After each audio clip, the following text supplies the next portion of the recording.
in the wake of a huge crime spree across the country, one that threatens to disrupt the holidays. I'm going to talk about how Democrats have unleashed criminals and now can't control them. I'm going to pursue the Chris Cuomo scandal and show that it's a wider scandal involving CNN, and I've got a great solution. CNN should fire everyone and then dissolve itself just like the Soviet Communist Party did in the early 1990s. And as part of my continuing examination of tyranny in Shakespeare, I'm going to look at one of Shakespeare's greatest plays, Julius Caesar. This is the Dinesh D'Souza podcast.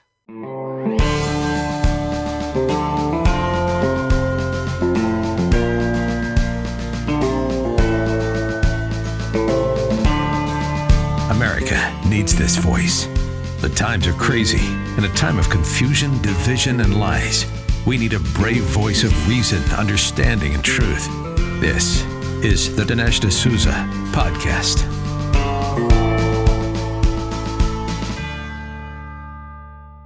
There's a crime wave that's sweeping the nation, or more accurately, that's sweeping democratically run cities. And this is kind of messing things up for the holidays. We're seeing these mobs raiding places like Nordstrom's and other retailers. They smash the glass, they go in, they just loot the store. These are called smash and grabs, and they're occurring all over the place. California, Minnesota, Pennsylvania, New York, Los Angeles. In fact, an LA police detective is quoted in the Washington Examiner, and he says, hey, LA is now unsafe for tourists. Don't come to Los Angeles. And he blames progressive district attorneys for, quote, advocating for criminals. So this is a moment of candor about why this is going on. Dominic DeLuca is the head of a skateboard shop on Melrose Avenue in LA. He goes, I've never seen anything like this in the past 2 years. I've been broken into 3 times. So this is something that is now becoming chronic. And, the problem isn't just stolen toys or stolen goods. There's a lot of violence that goes on here. A lot of people are injured and a lot of people are killed. In Philadelphia this year, 521 homicides. And that is the all-time record. It even exceeds the number of homicides in 1991, which was kind of a peak year. And think about it, that was almost 3 decades ago. In Los Angeles, highly publicized 81-year-old woman, Jacqueline Avant, kind of a philanthropist. She's the wife of the music legend Clarence Avant. A home invasion in her Beverly Hills home. And absolutely horrific. Homicides in Los Angeles are up 46.7%. Shooting victims are up 51.4%. Now, the New York Times, which is not normally honest about these kinds of things, says that the criminals have, quote, a sense of impunity. And they go on to make a subtle point, which is that all of this really started with the George Floyd protests. The New York Times actually notices that when this happened initially, a lot of the retailers whose stores were being robbed, Nordstrom, Target, Marc Jacobs, refused to blame the rioters, refused to blame the looters. In fact, they said the opposite. Here's Marc Jacobs tweeting on Instagram, quote, never, in all caps, never let them convince you that broken glass or property is violence.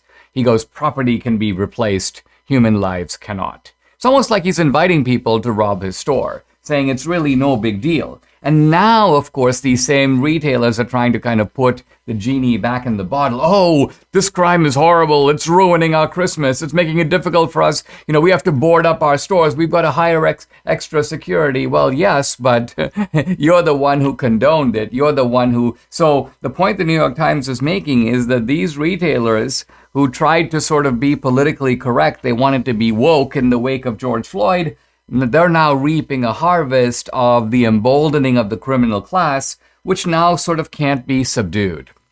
The Los Angeles Times makes the point that much of the violence, which initially started in poorer communities, affected people, the homeless, rundown neighborhoods where there's not so much security, is now making its way into wealthier enclaves. And so you've got all these wealthy people now in San Francisco, in LA, and they're like, oh man, this is making our lives miserable suddenly. But, remember, these are the same people, many of them, who voted for these DAs, who voted for these policies.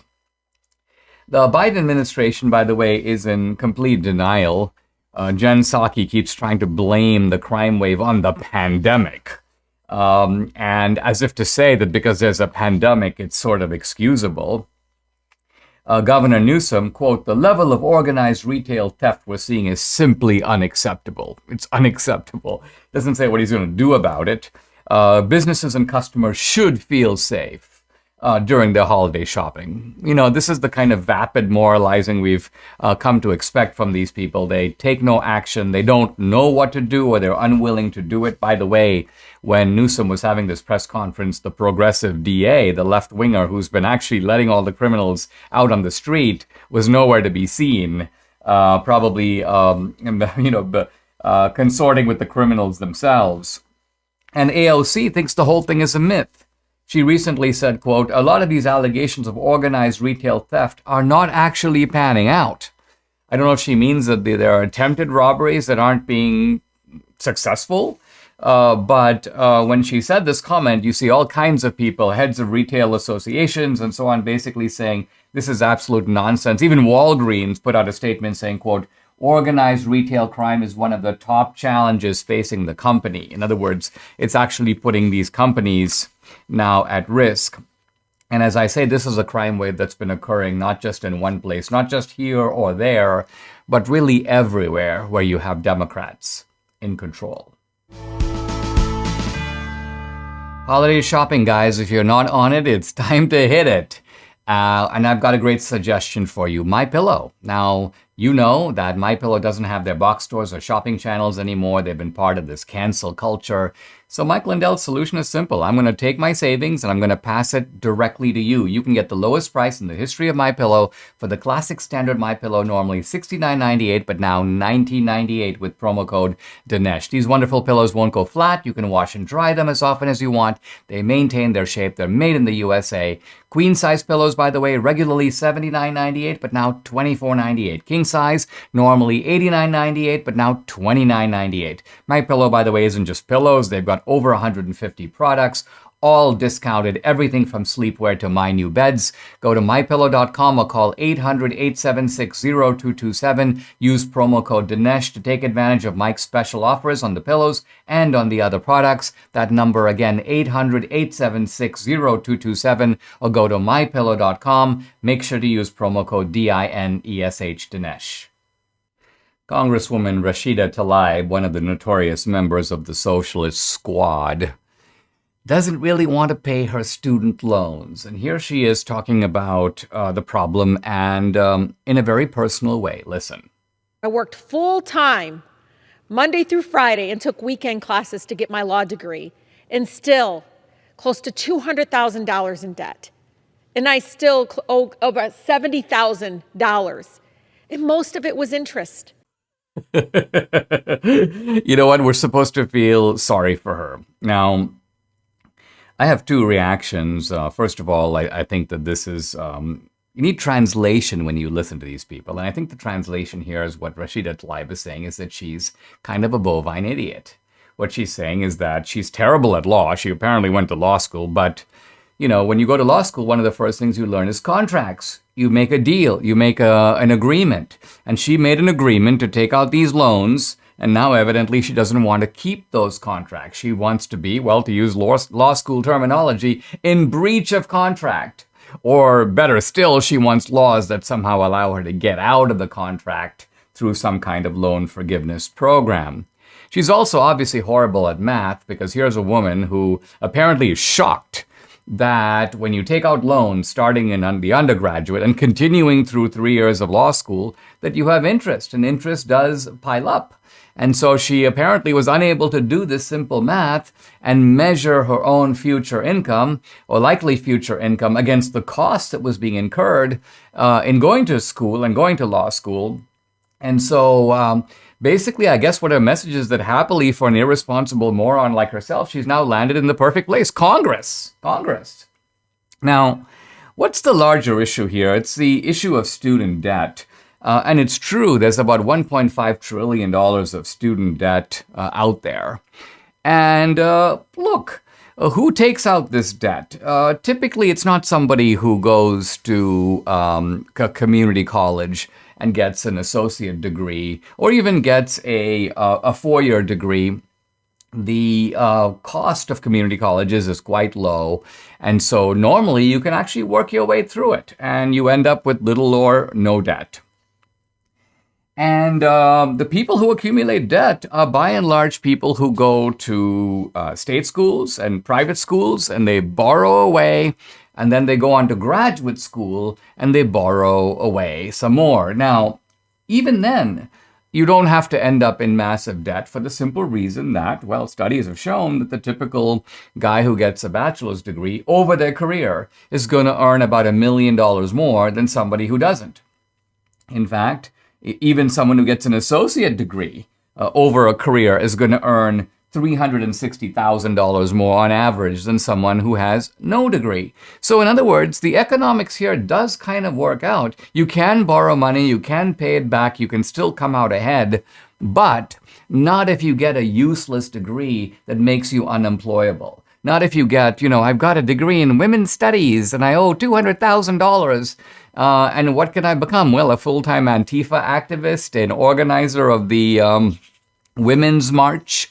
So a lot of these leftists get liberal arts degrees. And look, I have a liberal arts degree, but so does Debbie. But I figured out a way to convert my liberal arts degree into, let's call it, remunerative employment. I actually do pay my bills. I paid off my student loans just a few years out of college. Now, colleges, of course, have driven this racket. They've driven prices up, even though inflation in the past has been 1 or 2%. Colleges increase their cost 10 or 12%. Why? Because they know that the federal government is making the money available. So that's the other culprit. The government, by making loans easier and by, in a sense, priming the pump, the government has encouraged these colleges to create this kind of racket, and the students are at the receiving end. Now, just a point about these loan forgiveness programs, I'm going to focus here on Elizabeth Warren's program, which is basically a program that would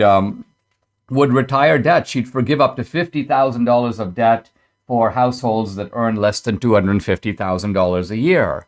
But even though this is supposed to be like helping the needy, helping people who make less than $250K, the simple truth is that people who accumulate this kind of debt are not the poor people of our society. They're not even the lower middle class. They are relatively affluent. And so a bailout program is essentially making a trucker in Toledo, a waitress in Atlanta, working at the Waffle House, pay to retire the debt of a sort of rotund bloviator like Rashida Tlaib. It's a transfer of wealth from the lower middle class and even the poor to the upper middle class. The Democrats, of course, love all this because it's rewarding a constituency that tends to vote their way. And so these loan forgiveness programs can be viewed as a payoff to a Democratic constituency, not a transfer program that promotes social justice of any kind, but one that is aimed at conserving and buying political support.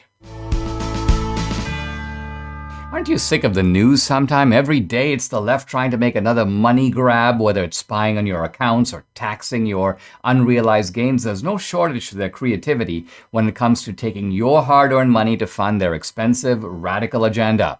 Now, I want to make something clear. You're making a big mistake if you're not diversifying your savings. Hold gold in a tax-sheltered account or just hold gold at your home and you're safe. I buy my gold from Birch Gold, the only company I trust and recommend. And when you buy gold from Birch Gold by December 23rd, they'll send you free gold for every $10,000 you purchase. It's the first time they've ever offered free gold. With thousands of satisfied customers, an A+ rating with the Better Business Bureau, you can trust Birch Gold to protect your savings. Text Dinesh to 484848 to claim eligibility for their free gold with purchase offer by December 23rd. Again, text Dinesh to 484848 and protect your savings today. I talked on the podcast yesterday about the woes of Chris Cuomo, a guy who has not only been implicated in all kinds of conspiratorial dealings to rescue his brother and, in fact, to expose these women who accuse Governor Cuomo of sexual harassment. Cuomo was texting with Melissa DeRosa, the head of the governor's office, basically saying, I'll use my contacts, I'll get leads on these women, let me be involved in the strategic prep. He was drafting statements for his brother and so on. So now, interestingly, at the late hour of all this, Chris Cuomo himself has an allegation of sexual harassment. I think all of this was too much for Jeff Zucker, the head of CNN, who basically decided, that's it. I'm going to convert this suspension of Chris Cuomo into a termination. He's out. Now, interestingly, there's an article in the New York Post. Chris Cuomo claims CNN boss Jeff Zucker knew about involvement in governor scandals. So what Chris Cuomo is now saying is, wait a minute, Jeff Cuomo is acting like the French policeman in Casablanca. I'm shocked to hear that Chris Cuomo has been doing all this when, according to Cuomo, or at least Cuomo's people, Jeff Zucker was completely in the loop. Now, obviously, you're dealing here with very disreputable characters. Jeff Zucker is not exactly of a more ethical stature than Chris Cuomo. And the good news is that all of them may find themselves on the pavement pretty soon. I read that there's a big change underway. The Discovery Channel, Warner Media and Discovery are now combining, and this combination will put the new conglomerate in charge of CNN. Now, the largest shareholder of this Liberty Media, which is the major shareholder in Discovery, is this guy named John Malone. And here's John Malone, quote, "I would like to see CNN evolve back to the kind of journalism that it started with and actually have journalists, which would be unique and refreshing." Now, there's a little bit of sarcasm here, but you can see there's a biting sarcasm. John Malone is basically saying that CNN today, A, doesn't have journalists, and B, doesn't do journalism. And who's responsible for that? Well, obviously, Jeff Zucker. So what Malone is saying is that, on the one hand, he's saying, look, we don't need to sell off or get rid of or shut down CNN. But on the other hand, he's saying very clearly, we need a CNN that is actually going to do real journalism. Now, it's one thing for a shareholder to say that, it's another thing to carry it out. And as it turns out, CNN is going to have a new boss. Jeff Zucker is going to have a new boss. His name is David Zaslav. He's the head of Discovery Channel. And this guy says, he's quoted, in fact, in Deadline, one of the entertainment journals, saying that he intends to be, quote, very hands-on in running this new combined entity. He says that he has, interestingly, some praise for Fox News Channel. Particularly, he praises Bret Baier. He praises the model that Fox has used to make itself such a powerful cable network. And then he goes on saying this. He says that, I think overall we'd be better off if we had news networks in America rather than those with just opinion content, but we don't. And he says he wants to see a news organization, and I think he's speaking here of CNN, that is, quote, more fact-based. CNN has been rather low on facts, or put it differently, CNN is big on, well, I'd call them meta stories. I used this term yesterday on Fox. I was on the Ingram Angle, and I said, in trying to understand the media, you have to make a distinction between stories, which are particular events, and meta stories, which is the governing leftist narrative. And for the media, very often a story is not a story, at least not a story that deserves sustained coverage, if it doesn't fit the meta story. The Rittenhouse case was big. Why? Because A, it involves a white guy / white supremacist, and it involves an AR-15, the gun. Waukesha was not a big story because black perpetrator out on bail, let out by a liberal DA, not to mention that his deadly weapon was not an AR-15 or a gun at all. It was, in fact, a car. So this was a story. Let's move it away because why? Because the story doesn't fit the meta story. My preference for CNN would be for CNN to dissolve itself, kind of like the Soviet Communist Party did in, I believe, 1992. They just abolish themselves. They decide there's no good reason for us to exist. I think this recognition should come to CNN. We're an evil empire just like the old Soviet Union, and we may as well quit because we serve no useful journalistic purpose at all. A kind of not crisis of conscience, but a crisis of legitimacy. Now, I don't think that's going to happen, but the next best thing is for guys like Malone and Zaslav to get together, to make a list of all the people who work at CNN and put them all out together on the street. Hey, we've been hearing since we were kids, you gotta eat the fruits, you gotta eat the veggies. They're integral to any healthy diet, but hey, I don't do it.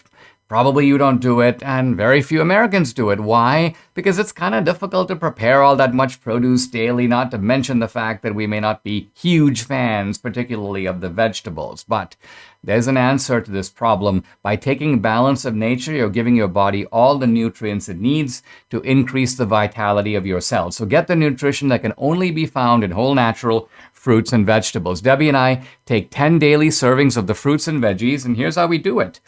In small capsules, absolutely no trouble swallowing. They're always fresh, nothing artificial. They smell great. And Debbie also swears by the fiber and spice. I was finally convinced to take it myself. We are really liking it. So invest in your health, invest in your life. Join me, experience the balance of nature difference for yourself for years to come. For a limited time, all new preferred customers get an additional 35% discount and free shipping on your first Balance of Nature order. Use discount code AMERICA. Call 800-246-8751. That's 800-246-8751, or go to balanceofnature.com and use discount code AMERICA. This past weekend, there was a supposed white supremacist march in Washington, D.C., led by a group called the Patriot Front. Now, these white supremacists, if you generally look at them, they kind of look almost like Confederate soldiers. They're like overweight, big beards, Confederate flags. There's a kind of signature to this kind of a rally. And if you looked at the Patriot Front, it couldn't be more different. These looked like 25-year-olds to 30-year-olds. They were all extremely trim. In fact, they even physically looked similar to each other.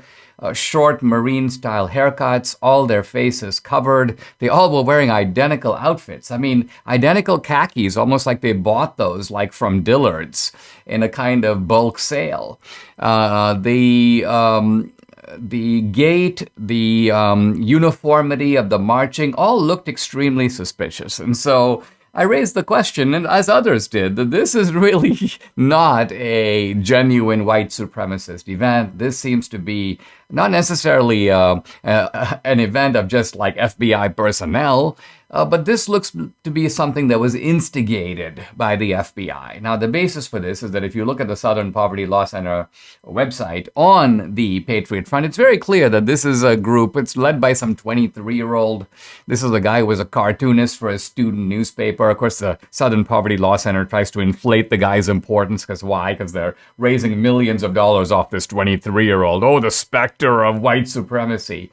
But they also point out that this group, this tiny little group, is infiltrated by the FBI, and I would suspect that the FBI kind of put them up to it. These groups, in a sense, are now doing the FBI's bidding, and they are part of a larger ideological purpose. Now, when I said this, a whole bunch of leftists were like, "No, Dinesh, this is a real group. You got to check it out. It's a legitimate group." And now there's some very interesting information that surfaced that tends to support my suspicions. First of all, how did people find out about this rally? Turns out there was a young woman. I'm going to show you a picture of her face. She looks like a kind of, take a look at her. She's basically, looks like a kind of pleasant young mom who put out the information that this is going to be going on. And her name is Cheryl Llewellyn. And now the interesting thing about Cheryl Llewellyn is that she has no Google history. You can't find out anything about her. She joined Twitter a few days ago. So she's a newcomer to Twitter. a little bit interesting. This is her second tweet ever. She's never tweeted other than this and one other tweet, which was basically about trying to raise $2,500 to help a dog. This is her second tweet. And yet, with apparent sophistication, she tags all these left-wing groups and she tags all these journalists. And her tweet about the white supremacist rally gains over 1 million views. Very fishy. Now, once she tags these journalists, they immediately begin to retweet it. They begin to share this information. This is groups like the Capital Terrorist Exposers, which is essentially a group that is trying to expose the January 6th insurrection. And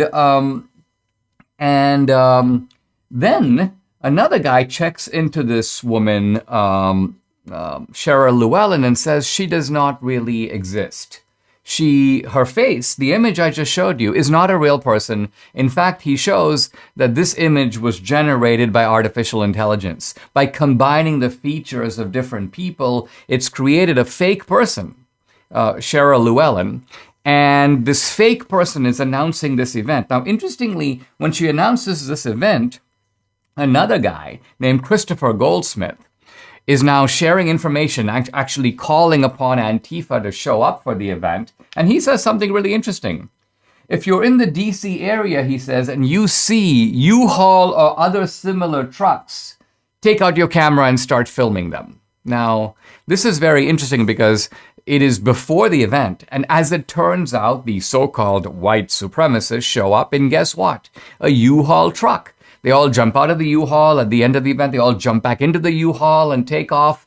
Now, how did this guy, Christopher Goldsmith, supposedly responding to a tweet from a fictional individual, know that there were going to be U-Hauls involved?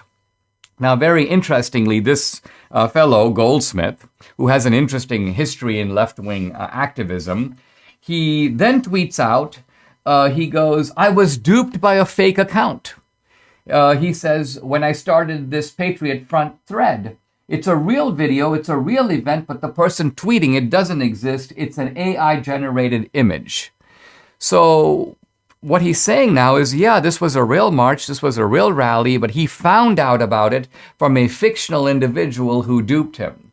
You can see here why we have every reason to believe that these are, particularly in this age of deception, this age of smoke and mirrors, this age of illusion, where you have media lying, you have the FBI weaponizing itself against political opponents. A lot of what we see today is staged. In fact, as citizens, we're called upon to exercise a much higher level of skepticism and vigilance than usual. Why? Because what you see is not what's really going on. In other words, there's far more to it than meets the naked eye. I just read today that the Biden administration is now consulting with journalists to improve public perceptions of its economic policies. I mean, think about it. They're not trying to change the policies. They're not trying to make things better for the American people. They're trying to manufacture a kind of propagandistic image through the media, using their allies in the media. Let's get people to believe that things are better than they are. Let's create ultimately a David Copperfield stage effect, or more precisely, a kind of Goebbels stage effect, not to inform the people about what's going on, but to deceive them about what's going on.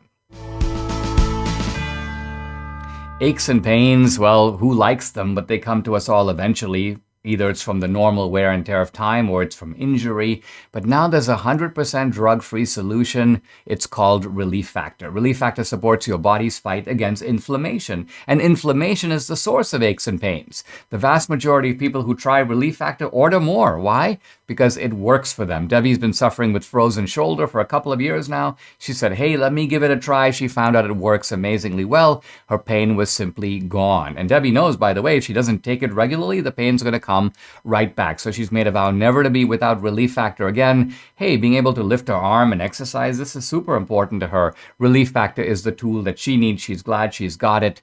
You too can benefit. See it, try for it yourself, order the quick start for the discounted price of just $19.95.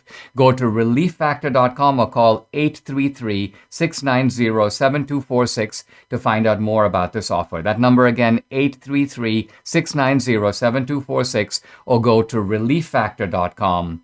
Feel the difference. We're living through a time of creeping tyranny. I would almost call it progressive tyranny. And progressive tyranny is a bit of an oxymoron, isn't it? Because when we think of progress, we think of moving ahead, leaving bad things behind, a movement towards, let's say, greater freedom, greater prosperity, greater equality, a betterment of the human condition. So the concept of progressive tyranny is one that jars you. And in order to understand what we're going through, it helps to understand tyranny proper, because our traditional view of tyranny is archaic. It's wrong. It's too limited.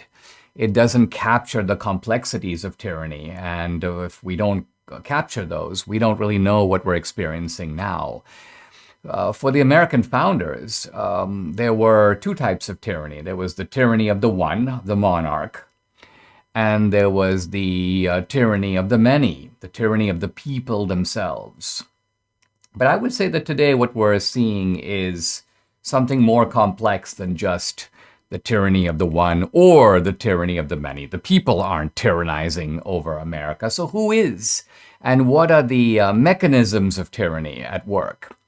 I want to look at one of Shakespeare's great plays, Julius Caesar, to help illuminate this question. I'm going to be looking at it in some detail, because what this play shows us is that tyranny has a very complex shape.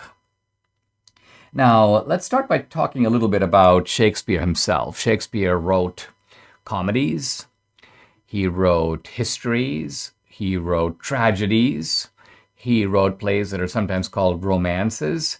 And this, by the way, was in his time unusual, because typically, and if we go back to the ancient world, we find that there are playwrights. By the way, playwriting, the stage, is invented in ancient Greece around the 5th century BC. Think about it, kind of interesting. There were many other cultures, but there were no plays in China, and there were no plays in India. American Indians didn't put on plays. But in ancient Greece, the stage and the theater is invented as a sort of art form. And but in ancient Greece, you have tragedians. The most famous are three: Aeschylus, Euripides, and Sophocles. You have comedians or comic playwrights, the most famous of whom is Aristophanes. But the comic playwrights write comedies, and the tragic playwrights write tragedies, and there's no sort of, you may say, mixing of the genres. There can't be, in a way, because the comic theme is the low theme. It's the ordinary man, and in comic plays you have ordinary guys, shoemakers and carpenters and cobblers, and comedy arises out of ordinary experience. By contrast, tragedy is kind of a higher form. It's a higher form in that it deals with higher people. It deals with elevated souls. It deals with aristocrats and kings and warriors and princes. And tragedy deals with their predicament, with their situation. Now, the great philosopher Aristotle, who was a lot more than a philosopher, he was a biologist, and he was also a literary critic. And Aristotle wrote a book called The Poetics, one of the earliest and something still one of the greatest works of literary criticism, in which Aristotle asked about tragedy. And supplied a kind of model for tragedy, which is interesting to think about in the context of Shakespeare. So here are some of the key ingredients of tragedy according to Aristotle. Number one, a tragedy is written in the kind of grand or elevated style. It has to deal with, in other words, a grand individual, a noble person of some sort, generally, by the way, a man. There are, at least not in Shakespeare, and certainly not in ancient Greece, any tragedies in which the main character is a woman. Now, there is one exception to that rule that I can think of off the top of my head. Euripides wrote a play called Medea about a woman who kills her own children. But the tragedy here does not involve Medea per se. It is the horror that is experienced by the hero Jason. This is Jason of the Golden Fleece, because his partner Medea, whom he has, in fairness, abandoned, takes her revenge on him by killing their children. So the tragedy, the tragic figure here is Jason, not Medea, but Medea is in fact the title character of that play. If you think of Shakespeare's tragedies, they're generally named after the noble man who is the tragic figure, right? Think of Hamlet, or think of Othello, think of Lear, Coriolanus. And in some ways, although we're going to see how Shakespeare's tragedies are a little different, think of Julius Caesar. Continuing with Aristotle, you have the great man, you have the high elevated style, and this great man is in some way experiences a tremendous reversal, a fall from grace, a collapsing of his condition. He suddenly finds himself destroyed or close to being destroyed. And why? Because of some action, some behavior, some step. Now, Aristotle uses the word hamartia, which has been kind of wrongly translated as a tragic flaw. It's not necessarily a tragic flaw in the hero.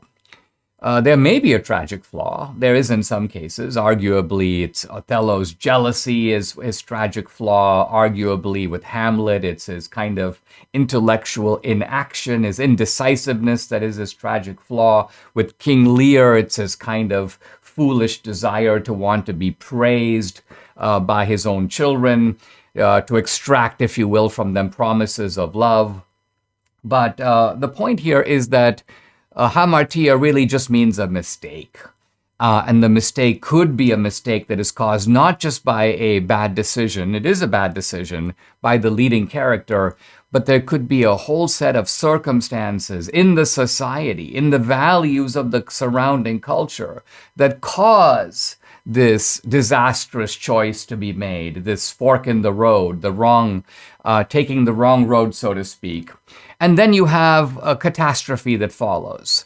But, says Aristotle, out of this comes something that he calls anagnorisis. Anagnorisis meaning recognition. So out of this calamity comes some awareness. The hero, so to speak, looks in the mirror and comes to an understanding of himself. In this case, we're dealing with he's, not with she's. Comes to an understanding of himself or about the human condition, so that some kind of knowledge or wisdom is extracted from the crucible of the suffering. So in other words, the tragedy isn't just meaningless.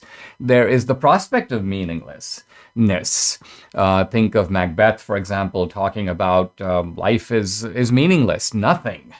It's just actors strutting about on a stage. So the meaninglessness is introduced as an option. King Lear at some point talks about meaninglessness. What is the point of it all? And one character in Lear talks about the gods who sort of treat us like wanton schoolboys might treat a fly. They use us for their sport. But in general, says Aristotle, this recognition is a moral gain. It's a moral gain on the part of not just the lead character. Not only the lead character comes to some understanding of himself, but we, the audience watching the play, come to some better understanding of the human condition and of ourselves. And then the final result, says Aristotle, He calls it catharsis. Catharsis, which means a kind of purging. A purging of what? Of the emotions of pity and fear. And these emotions of pity and fear, says Aristotle, are transformed in the context of watching a tragedy, so that at the end of it, it's not just the characters on the stage who are transformed, but it is we who are transformed as well. Want to get a really cool Christmas present for your loved one? Well, how about giving them a new iPhone? That's right. Pure Talk has iPhone 12s starting at just $479 through the end of the year. And yes, they have the 13s too. I switched to Pure Talk and I'm getting great nationwide 5G coverage. Yes, it's the same coverage as the big guys. You can too. The average family saves over $800 a year, and that's just smart. I wouldn't tell you to use a service that I'm not completely happy with. Make the switch with Pure Talk's 30-day risk-free guarantee. You have nothing to lose. Unlimited talk, text, and 6 gigs of data is just $30 a month. Wow. And like I said, the iPhone 12, like mine, take a look at it. It's just $479. Go to puretalk.com and shop for the plan and phone that's right for you. Then enter promo code SAVEHALF. You'll save 50% off your first month and you'll save on a new phone. That's puretalk.com, promo code SAVEHALF. Pure Talk is simply smarter wireless. Some restrictions apply. See site for details. I'm continuing my discussion of tyranny in the context of Shakespeare's Julius Caesar. And of course, in the earlier segment, I didn't say a whole lot about Julius Caesar. I talked more about Aristotle and his concept of tragedy and the ingredients of tragedy according to Aristotle. Now, we do find, if we do a quick survey of Shakespeare's plays, that they generally seem to loosely fit into this Aristotelian mold. So Hamlet, Othello, Lear, even Macbeth, they are noble figures. They do make catastrophic decisions in every case. In Macbeth's case, to kill the king. In Lear's case, ultimately to put his kingdom in the hands of 2 daughters who absolutely hate him and who have married husbands that also hate him. So he has created, by the way, not just a personal crisis, but a crisis of the whole kingdom. In Othello's case, he falls victim to a rather, a very clever scheme that causes him to murder his own wife and bring disaster upon himself. And of course, in Hamlet, you have the crisis of having to avenge the king, a crisis that nevertheless ends with bodies all over the stage. I mean, Hamlet is dead. Earlier, Polonius has been killed. Desdemona is dead. Laertes is dead. So it is a mass of corpses on the stage at the end of Hamlet. Hamlet himself mortally wounded. In all these cases, you see a figure fallen from grace. And in some cases, you have anagnorisis or recognition. They come to some understanding. Hamlet says toward the end, I am Hamlet the Dane. He recognizes, in a sense, who he is. And it is a hard-won recognition at the end of a crisis that is not only political, but also deeply psychological and personal. King Lear has multiple recognitions, anagnorises perhaps. At one point, he discovers the plight of the common people, and he goes, I should have taken more care of this, meaning I was cut off, good king though I was, from my people. I didn't understand what ordinary people go through, and now that I'm one of them, I do see. And then later, Lear, I am a fond, foolish old man. He comes to the recognition that once he's stripped of all his titles, he's divested of his knights. Well, what's left? Just a really old guy who has made some very foolish decisions at a critical point in his reign. The critical point being the point where you turn over the reins to your successor. Now, interestingly, in Julius Caesar, you find that this Aristotelian framework doesn't really work. Because, first of all, the main figure of this play is not really Julius Caesar. Or at least if you measure the amount of time that Caesar spends on the stage, he's pretty active. You see a lot of him in Act 1. But even in Act 1, he shares the stage with the other two characters who turn out to be main characters, namely Brutus and Cassius. And Anthony makes a kind of cameo appearance in the opening part of the play. But then Julius Caesar is killed. There's a conspiracy. Brutus and Cassius come together with other conspirators. Caesar is stabbed to death. And that's the end of Caesar. Now, later we have Caesar's ghost. But Caesar himself is out. He's gone. And so this is not a play about Caesar. Now, as I'll say later, it is in fact a play about Caesarism, a very particular type of tyranny, very meaningful for our time. And we'll want to think about what Caesarism is and what it represents. But what you see here is that Julius Caesar is a play with multiple main characters.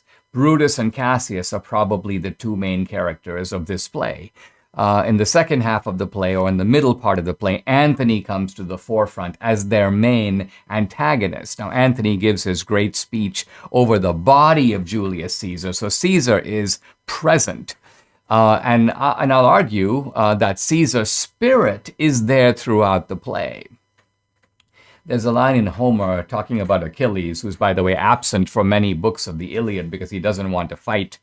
And Homer says Achilles absent was Achilles still. So Achilles is still present in the action. He is on the minds of others. He's on the minds of Menelaus. He's on the minds of the other characters, even though Achilles, isn't there. Same with Caesar. Caesar is dead, but Caesar is spirit. People are doing things invoking Caesar in the name of Caesar. They're doing things, in a sense, for Caesar. They're trying to establish, and what happens at the end of the play is that Caesarism is successful. Now, oddly enough, it's not successful eventually in the form of Mark Antony. Mark Antony himself is defeated by Augustus, initially called Octavian. He becomes Augustus Caesar. He inaugurates, you may say, the dynasty of the Caesars, one Caesar on top of another. So if you look at the history of